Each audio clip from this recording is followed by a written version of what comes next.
es un mensaje al mundo para que dejen de pelear,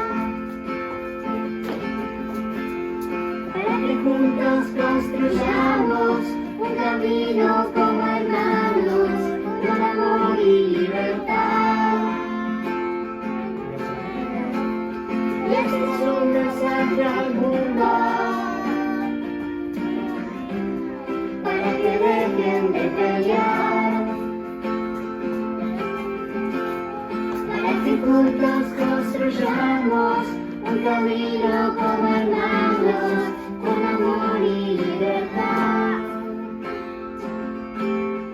Hay que cuidar nuestra tierra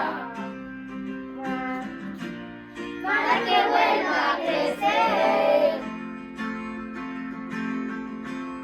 Hay que ser parte de un cambio, intentar hacer algo para brillar.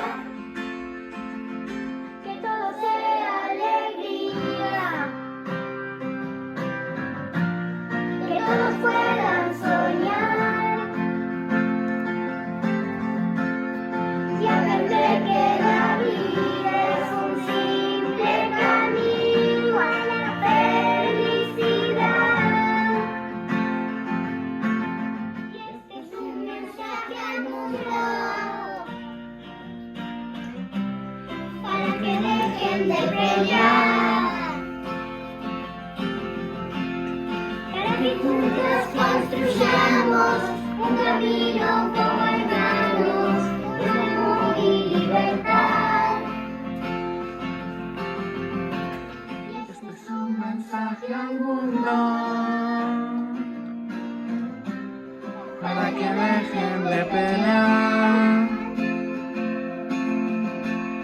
para que juntos construyamos un camino como hermanos, con amor y libertad.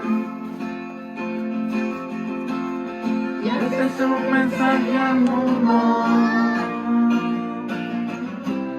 para que dejen de pelear,